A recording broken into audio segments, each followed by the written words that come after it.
Tu ne vivras pas uniquement pour le monde de la mort. Tu ne vivras pas uniquement pour le monde de la mort. Du point de vue de la science essénienne, la mort représente le monde qui n'a pas sa place dans l'éternité, qui est fugace, voire destructeur, et qui appartient au monde du recyclage. Le monde de la mort inclut aussi bien les mondes visibles que les mondes invisibles et spirituels. Il est comme séparé du monde divin et il ne le sert pas. Il n'a pas d'intérêt pour lui et ne participe pas à l'œuvre de la lumière.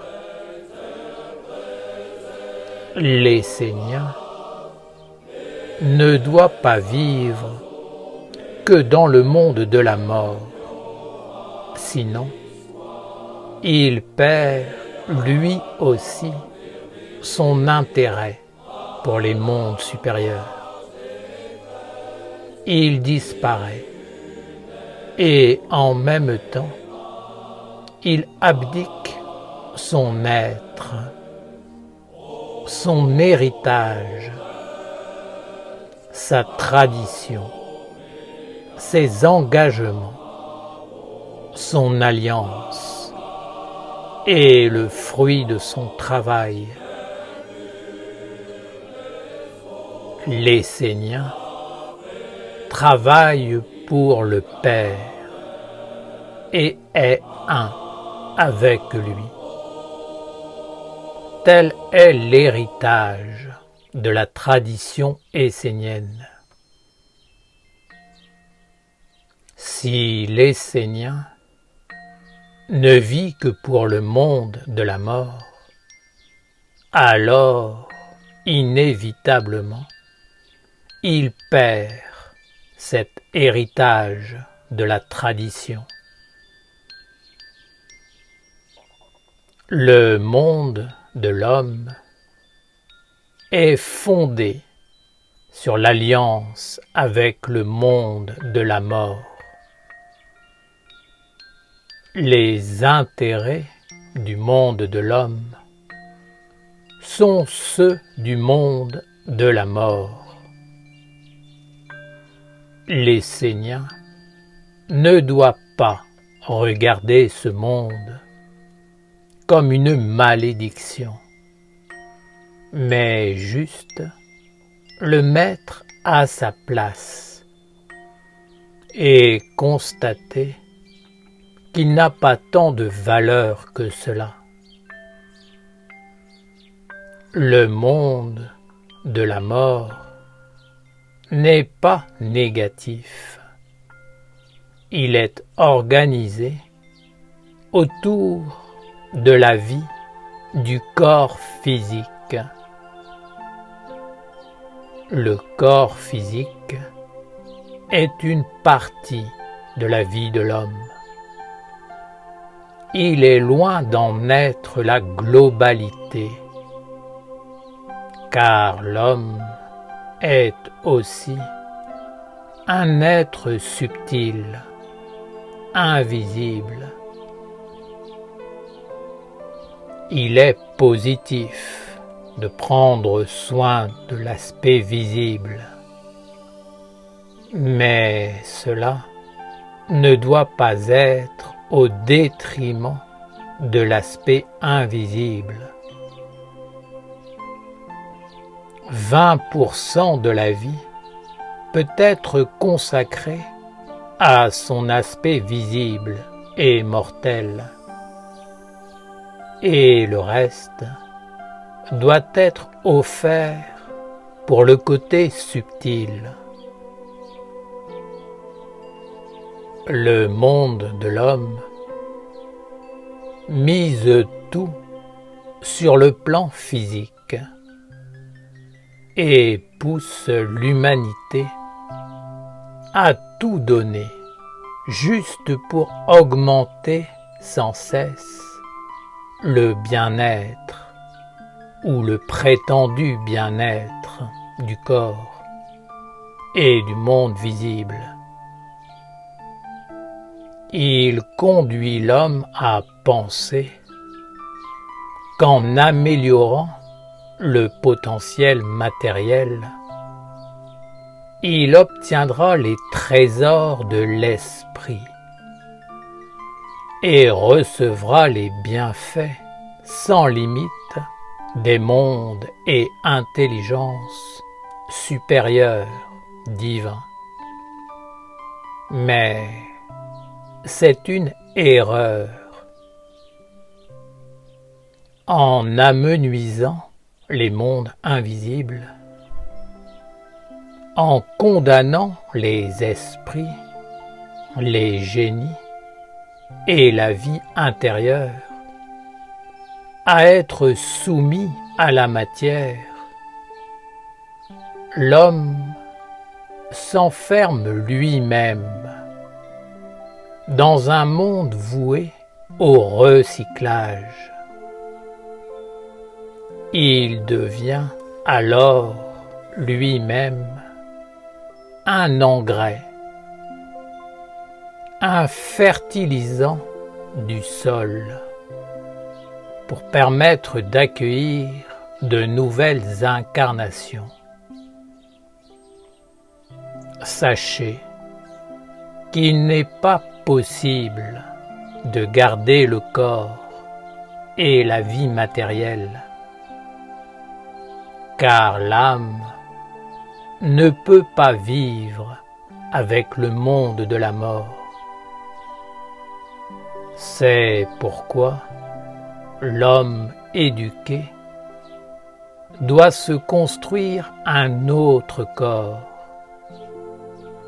un corps subtil à l'intérieur du corps, en collaboration avec les esprits, les génies, les égrégores, et si cela est possible, en alliance avec les anges, les archanges et les dieux. L'essénien doit donner 80% de sa vie pour faire apparaître le corps de la lumière en lui. Cela lui permettra de ne pas perdre la mémoire lors de son voyage dans les mondes subtils, ainsi que lors de ses prochaines incarnations, si cela est nécessaire pour lui. Le corps subtil doit être élaboré par la concentration sur les vertus angéliques, sur la subtilité, la délicatesse, la finesse. L'homme doit progressivement écarter la grossièreté et la brutalité de sa vie, afin de se nourrir dans des mondes plus élevés, plus nobles, plus grands. Se nourrir et partager une vie avec un monde supérieur sont essentiels pour faire apparaître le corps subtil jusqu'à ce qu'il devienne concret et fasse partie de la vie et de l'activité physique de l'homme. Ainsi, la mémoire peut être préservée, car le subtil devient vivant jusque dans les pierres. Sachez que celui qui met toute son activité au service du corps mortel perdra sa mémoire dès que le corps disparaîtra. Il perdra son identité, son activité, et ne saura même plus qui était sa famille. Tout s'effacera parce qu'il aura tout concentré dans la seule existence du corps et de la vie mortelle qui lui correspond. Étant donné que seuls les intérêts du corps auront animé sa vie, lorsque le corps ne sera plus, toute cette vie anémiante n'aura plus aucun intérêt. Sachez ce que vous voulez faire de votre vie. Je pense qu'aucun homme vivant sur la terre ne souhaite être qu'un bout de terre qui sera oublié et qui s'oubliera lui-même quand l'heure de la fin sera arrivée.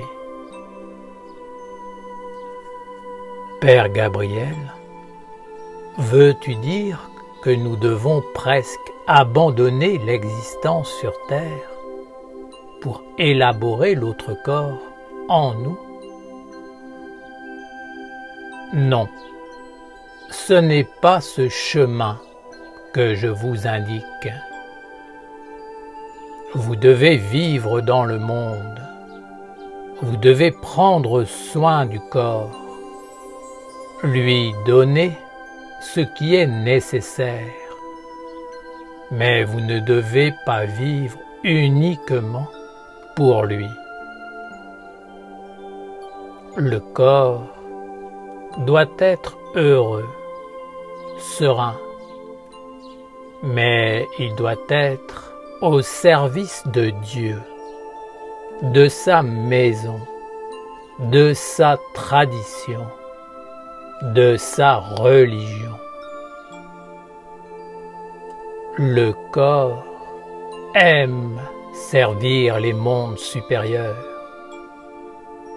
Il est heureux de faire apparaître en lui l'autre corps. Mais il doit être éduqué et conduit dans le rythme de la juste discipline. Si l'homme qui habite dans le corps se met au service du corps, celui-ci exigera sans cesse de nouvelles expériences et acquisitions qui détourneront les énergies, les matériaux et les ouvriers du chantier divin.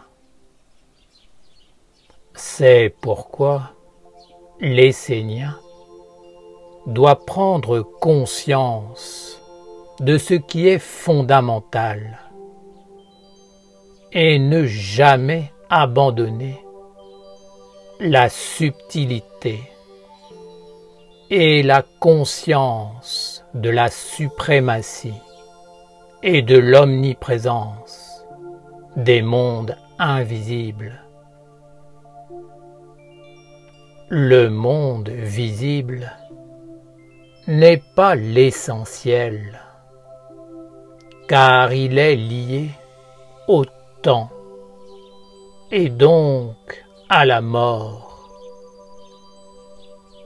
Ce qui est primordial, c'est ce qui est au-delà du temps, c'est-à-dire les mondes subtils. L'Essénien doit vivre avec les mondes subtils et les honorer jusqu'à ce qu'ils animent les actes de sa vie quotidienne. Et qu'en toutes ces activités, il y ait un sens, une âme, une intelligence, une magie, une présence, un monde supérieur qui viennent se nourrir et qui participent.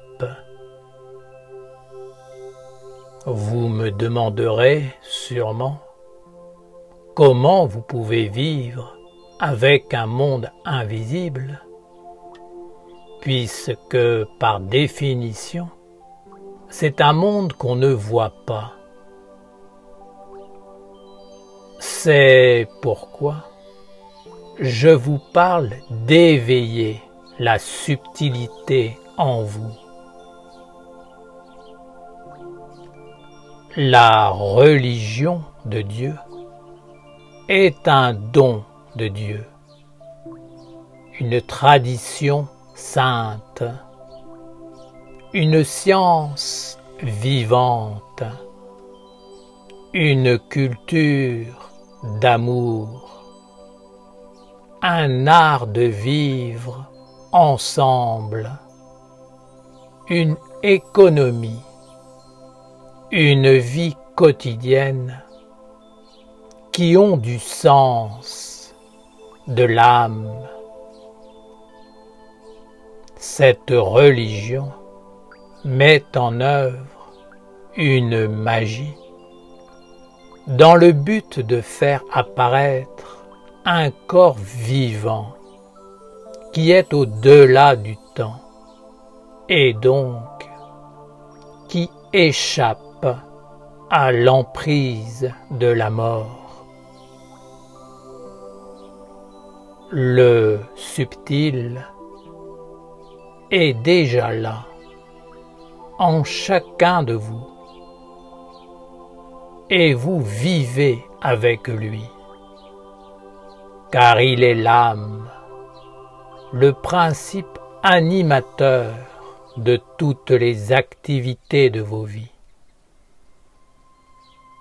Vos pensées, vos croyances, vos désirs, votre volonté, les vertus, votre méditation, votre fidélité, tout ce qui fait ce que vous êtes est essentiellement invisible. Si l'invisible n'est pas présent, vivant, conscient dans toutes vos activités, cela signifie que c'est le corps mortel qui accapare les forces à l'œuvre dans votre vie et qui éteint la lumière. C'est pourquoi vous devez vivre en conscience avec cette subtilité en vous et placer à l'intérieur d'elle des alliances conscientes avec les mondes qui animent cette subtilité. Si vous décidez de vivre avec fidélité, ne le faites pas uniquement pour le corps et les activités mortelles du corps, mais éveillez la pensée, les sentiments, la volonté, afin que l'esprit, le génie, et peut-être même l'égrégore de la fidélité soit invité et nourri de vous.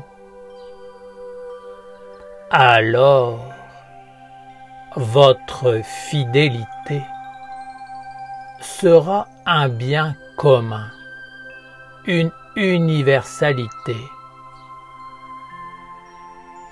Maintenant, si vous décidez d'être des Esséniens, des prêtres de Dieu, peut-être serez-vous dans l'alliance avec l'ange, l'archange ou même le Dieu de la fidélité. Ainsi, par votre fidélité, ce sera le Dieu de la fidélité qui sera honoré, nourri, et par lui, le Père de tous les dieux recevra l'offrande. Je ne vous enseigne pas la privation, le renoncement, l'austérité, mais l'éveil de la conscience subtile, la juste discipline qui font apparaître la vie conforme, harmonieuse, riche, non pas seulement de la matière vide d'esprit, mais de l'esprit animant la matière et la conduisant vers son accomplissement. Tout ce que l'homme choisit de vivre physiquement doit être alimenté par des mondes supérieurs d'éternité et d'universalité. L'homme doit être alimenté, mais il doit lui aussi alimenter les mondes supérieurs, afin que l'alliance et le partage soient parfaits. Par la méditation,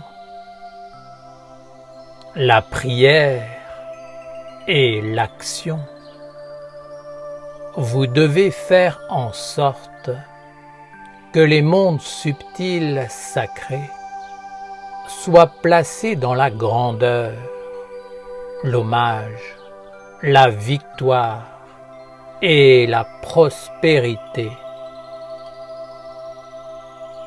Par votre étude et votre méditation, vous devez élargir la subtilité des mondes sacrés et augmenter la présence de l'intelligence divine, de l'inspiration sacrée. Par votre dévotion, vos prières, nourrissez l'âme, renforcez les vertus, rendez-les vivantes, présentes dans les mondes subtils, afin qu'elles soient vos orientations, vos motivations, ce qui vous anime, jusqu'à devenir des évidences et des règles de vie inviolables. Le simple fait de penser à violer les règles de vie des vertus doit devenir inimaginable. Par les rites sacrés, faites grandir la subtilité de votre corps. Ritualisez vos activités afin qu'un jour, un pont soit tissé entre votre vie quotidienne et le monde des anges.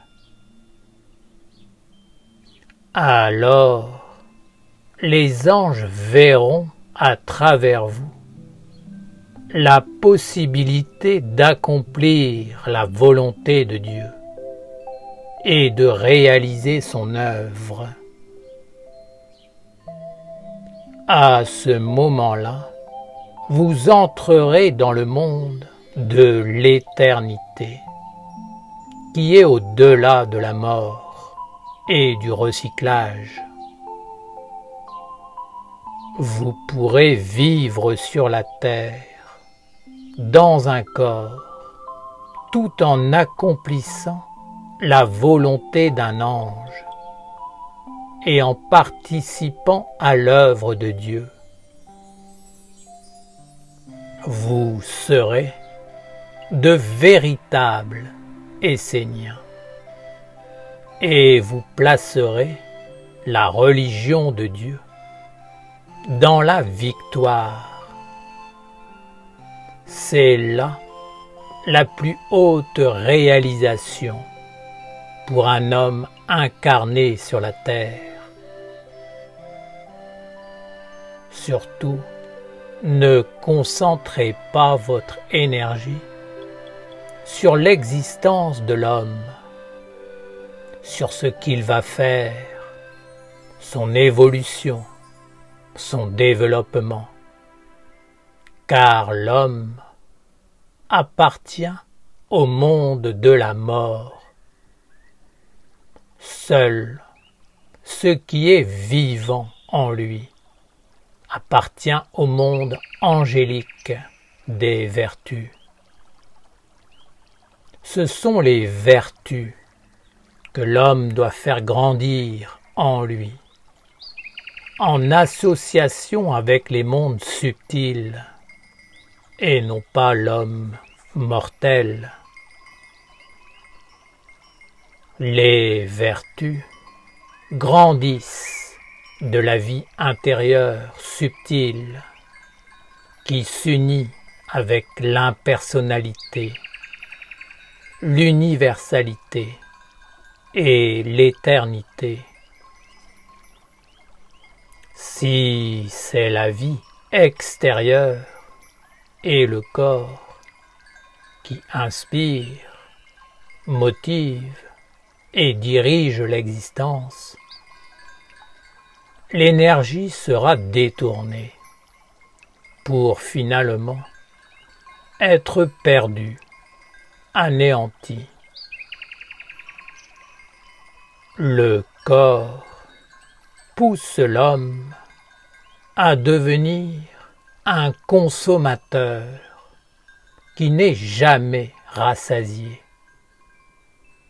Il conduit dans la passivité, l'inactivité, à s'entourer de confort matériel pour éteindre l'importance de la subtilité des mondes.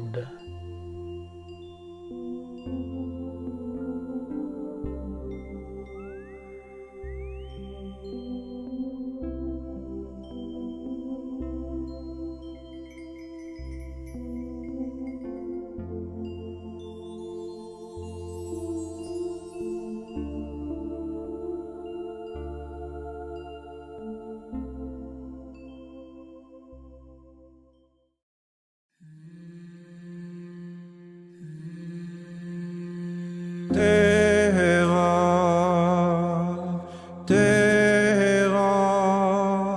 e Seigneur, terra, terra e Seigneur, terra.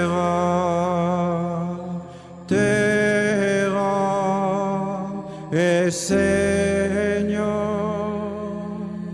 terra, terra, Señor, terra, terra, Señor, terra,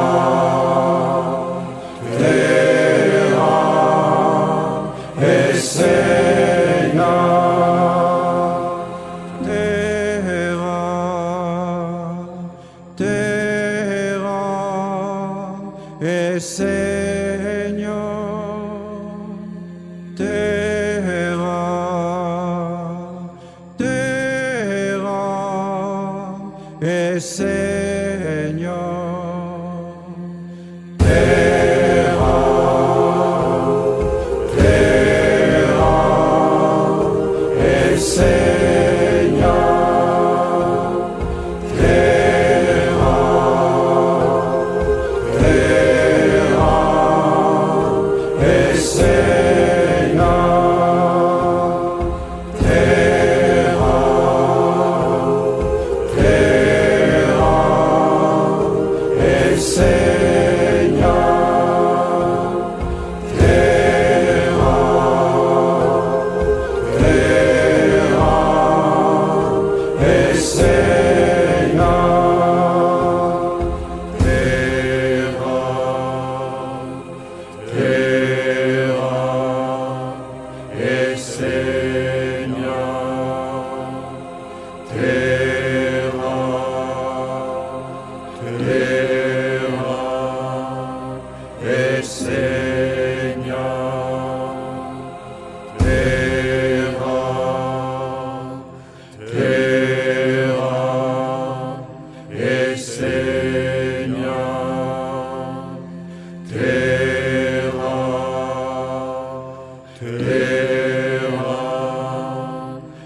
Señor, terra, terra, Señor,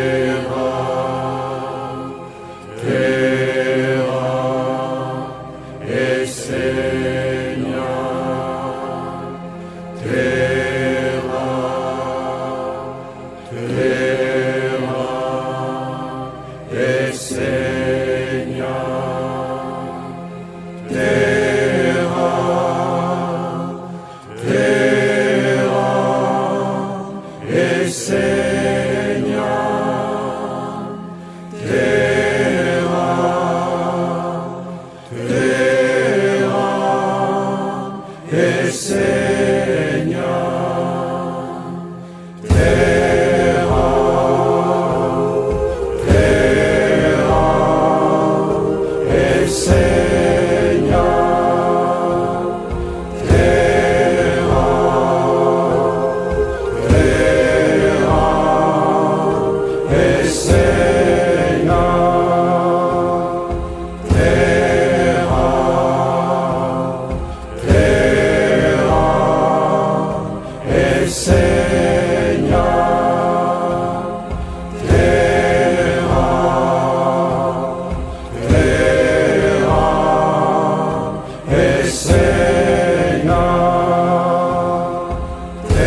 Señor,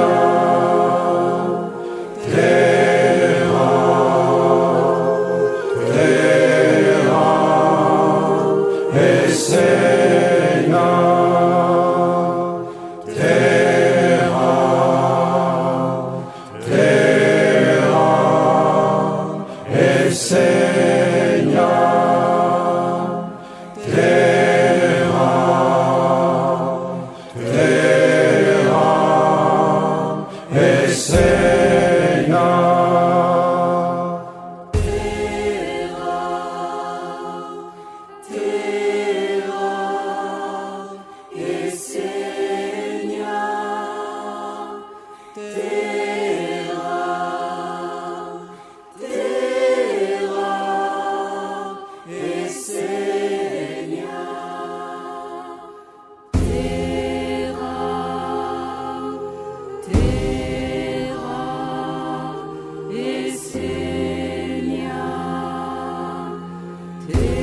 Say